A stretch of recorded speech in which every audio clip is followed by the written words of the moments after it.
Trump tariff situation create हो गई है। अगर हम पाकिस्तानी मईशत की बात करें जो ऑलरेडी हिचकोले खा रही है, जो ऑलरेडी मुश्किलात का शिकार है, किस कदर ये असरअंदाज होगा? प्राइम मिनिस्टर ने कोशिश तो है, लेकिन मेरा नहीं ख्याल है कि अगर कोई अमेरिका से बातचीत की जाए उससे कोई पाकिस्तान को रिलीफ मिल सके। पहले तो ख्याल ये था कि सिर्फ चाइना की हद तक अमेरिका जो है वो इस किस्म के मामलात को लेके चलेगा, लेकिन उसने तो पूरी दुनिया पे लगाई है और अपने दोस्तों के ऊपर भी। अब यूरोपीय यूनियन जो है वो अमेरिका के खिलाफ उसने भी जवाबी टैरिफ लगा दिया है। एक ट्रेड वार की सूरत हाल इस वक्त पूरी दुनिया में है, पूरी दुनिया की तरफ से इसका शदीद रिएक्शन है। जिस किस्म के हालात अब पैदा हो रहे हैं, जिस तरह से स्टॉक मार्केट पूरी दुनिया की क्रैश कर गई है, उसका अब जो अमेरिका समेत जो आलमी मईशत है 60% गिरावट जो है इस वक्त दिखाई दे रही है। तो यकीनी तौर पर इसके असरात सिर्फ पूरी दुनिया के ऊपर नहीं, अमेरिका के अंदर भी इसके ऊपर जो है वो नजर आएंगे। ऑलरेडी पहले ही वहां पे जो है इन्फ्लेशन जो है वो बहुत ज्यादा थी, जिसपे अमेरिकी जो है वो चीखो पुकार कर रहे थे। अब इस तरह की सूरत हाल के बाद जब आप टैक्सेस लगा देंगे तो बाकी जो इन्फ्लेशन है उसमें मजीद इजाफा होगा। ठीक है अब्दुल्ला साहब, जो ट्रम्प की मौशी पॉलिसीज हैं और ये टैरिफ पॉलिसी है, क्या ये अमेरिका के लिए भी मुश्किलात खड़ी करने जा रही है? देखिए, अमेरिका के लिए तो मुश्किलात खड़ी हो गई हैं उनके मुल्क में। अभी एक आदमी जिसको अभी मुश्किल 3 महीने हुए आए हुए, वो उसकी पॉपुलैरिटी जो है वो 0 हो गई है। ऑलमोस्ट लोग उसके खिलाफ सरापा एहतजाज हैं, सड़कों के ऊपर हैं। दूसरी बात यह है कि उनकी जो प्रोडक्शन लाइन है वो तो डिफेंस आर्मामेंट है, और तीसरी बात उसके अंदर जो है वो चाइना को तो जबरदस्ती वो धकेल देंगे। यूरोप के पास कोई ऑप्शन नहीं रह जाएगी मां सवाए इसके कि चाइनीज मसनूआत के ऊपर आपको हवावे 5G का याद होगा कि जब उन्होंने उसके ऊपर अमेरिका ने पाबंदी लगाई तो यूरोपियन यूनियन ने फटाफट उसके ऊपर जो है पाबंदी लगाई। लेकिन अब ऐसा नहीं होगा। पाकिस्तान पे यकीनन इसके असरात होंगे, लेकिन इसमें जो खैर की बात है वो ये है कि दुनिया में अमेरिका लोगों को या तो फंड देता था और या फिर जो है वो लोगों की मुआवनत करता था मुआशी तौर पर। अब वो दोनों चीजें अगर वो खत्म हो गई तो उनका जो एक हेजमोनिक ठीक है, यानी हो सकता है पॉसिबिलिटीज ये भी हैं कि ट्रम्प वो गड़ा जो दूसरों के लिए खोद रहे हैं, शायद उसमें खुद भी ये गिर जाएं। हो सकता है, पॉसिबिलिटी कुछ भी हो सकती है। नाज़रीन है कि मैं 2-3 बातें बड़ी अहम है। पहली बात यह है कि किसी भी मुल्क में कोई भी शख्स अगर रहे, इंक्लूडिंग पाकिस्तान, उसका डॉक्यूमेंटेड होना चाहिए। इलीगल नाम का कोई चीज नहीं होनी चाहिए, ये बात तो तय है। दूसरी बात यह है कि आपने बड़ी अच्छी शुरू में बात की कि जी एक पॉलिसी, तो पॉलिसी हमने बनाई कब थी? तो ना there is no stated policy on Kashmir, और इसी तरह से कोई जामे जो हिकमत अमली है वो हमारी अफगानिस्तान के हवाले से मौजूद नहीं है। तो हम बागबानी कश्ती हैं, कभी कहीं चले जाते हैं, कभी कहीं चले जाते हैं। तो एक बात ये। दूसरी बात यह है कि कहीं भी ये गुमान नहीं होना चाहिए कि उनको किसी रिएक्शन के तौर पर निकाला जा रहा है, यानी कि उसके अंदर जो एलिमेंट ऑफ एंगर है वो नहीं आना चाहिए। और तीसरी बात जो उसके अंदर अहम है वो ये है कि अफगानिस्तान के अंदर वो खुद कहते हैं कि हमारा अमन आ गया है और हमारी जो इस टाइम पे मईशत है वो पाकिस्तान की मईशत से बेहतर है। तो फिर उनका वापस जाने में कोई बुराई भी नहीं है। और अहम बात यह है कि जो हम वीडियो देख रहे हैं और जो हमें ज़ाहिर है हमें दुख भी होता है उसका, वो ये होती है कि जी उनको जो है वो कहीं सख्ती भी होती है।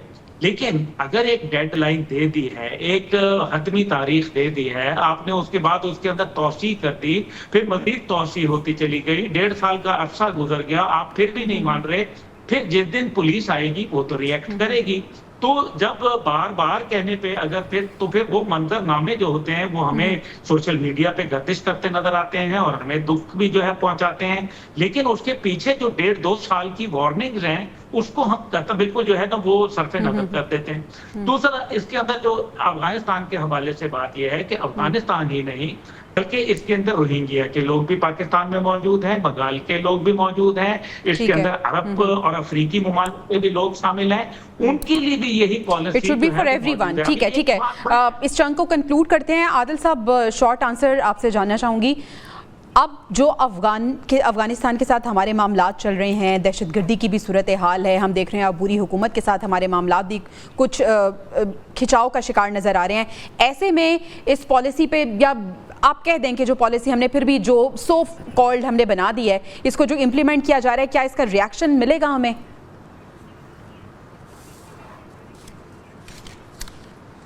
देखिए, रिएक्शन तो आ चुका है। अफगान हुकूमत ने इसके ऊपर रिएक्शन भी दिया था, लेकिन अब हम अगर ये एक रियासत की पॉलिसी है, रियासत समझती है कि ये अफगान, जैसे हमने देखा कि बहुत सारे जो दहशतगर्दी के वाक़यात हैं उसके अंदर अफगान जो है वो मुलव्वस थे, और जो खारजी हैं उनके फैसिलिटेटर अगर अफगान यहाँ पर वजूद जो हैं वो फैसिलिटेटर हैं, तो रियासत क्यों ना ऐसे लोगों को जो है मुल्क से अपने निकाले कि जो पाकिस्तान के अंदर किसी न किसी तरीके से इलीगल एक्टिविटीज में मुलव्वस हो, जो दहशतगर्दी की कार्रवाई। ठीक है, आपको लगता है कि बिल्कुल दुरुस्त फैसला हो रहा है। वागा साहब, ये जो अफगानिस्तान के साथ हमारे मामलात हैं, आपको लगता है कि इस तरह से मजीद जो है वो मसाइल पैदा होंगे, मजीद खिंचाव का शिकार होंगे? ये देखिए, गैर कानूनी तौर पर जो लोग यहाँ मुकीम हैं उनको तो बिल्कुल पाकिस्तान से जाना चाहिए, और यकीनी तौर पर हमारी इकानमी के ऊपर भी बहुत बड़ा बोझ हैं ये लोग।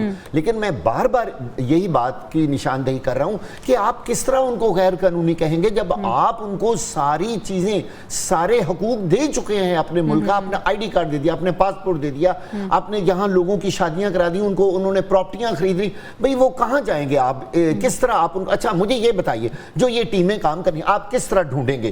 कहाँ हैं अफगानी लोग बैठे हुए? क्या उनके सरों के अंदर कोई सिम लगी हुई है कि ये FIA वाले जाके उनको महलों से, गलियों से और जहां भी वो ठहरे हुए हैं वहां उनसे निकाल लेंगे? ओ भाई, ये बहुत मुश्किल काम है पाकिस्तान से अफगानियों का इनखला। ये कोई अब्दुल्ला साहब, आपको भी ये लग रहा है कि मुश्किल काम है, इतना आसान नहीं है जितना ये नजर आ रहा है? देखिए, नथिंग इज इम्पॉसिबल, पहली बात। लेकिन जो अहम बात है वो ये है कि सोवियत यूनियन ने आके उनके 13 लाख लोग जो है वो शहीद कर दिए, उनके साथ दोस्ती हो गई।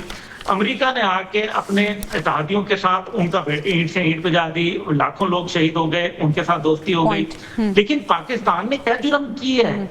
क्यों पाकिस्तान के खिलाफ ये क्रिकेट मैच के ऊपर जो रवैये हैं, क्या हमने इनिशिएट किए थे? हमने तो नहीं इनिशिएट किए थे, हम तो अंसारे मदीना का किरदार अदा कर रहे थे। इसलिए मैं ये समझता हूँ ठीक है, पाकिस्तान ने हमेशा फैसिलिटेट करने की कोशिश की है, लेकिन जो रिएक्शन आया अफगानिस्तान की तरफ से अनफॉर्चुनेटली वो उतना फ्रेंडली नहीं है, और अभी भी हम वही रिएक्शन देख रहे हैं और उनका रवैया भी वही देख रहे हैं। टैरिफ लगाया है, वो एक चाइना पे लगा नहीं सकता था, वरना उस पर बहुत सारी आवाजें उठती कि जी आपने एक मुल्क को। आदिल साहब, इस क्राइसिस में कोई अपॉर्चुनिटी क्रिएट हो सकती है? पाकिस्तान कर सकता है कोई अपॉर्चुनिटी क्रिएट?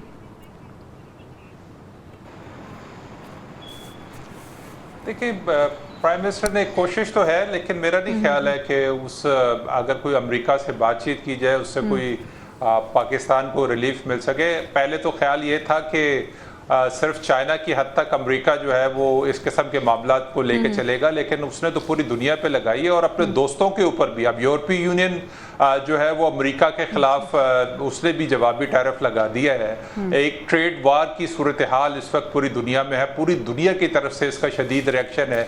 जिस किस्म के हालात अब पैदा हो रहे हैं, जिस तरह से स्टॉक मार्केट पूरी दुनिया की क्रैश कर गई है, उसका अब जो अमेरिका समेत जो आलमी मईशत है 60% गिरावट जो है इस वक्त दिखाई दे रही है, तो यकीनी तौर पर इसके असरात सिर्फ पूरी दुनिया के ऊपर नहीं, अमेरिका के अंदर भी इसके ऊपर जो है वो नजर आएंगे। ऑलरेडी पहले ही वहां पे जो है इन्फ्लेशन जो है वो बहुत ज्यादा थी, जिसपे अमेरिकी जो है वो चीखो पुकार कर रहे थे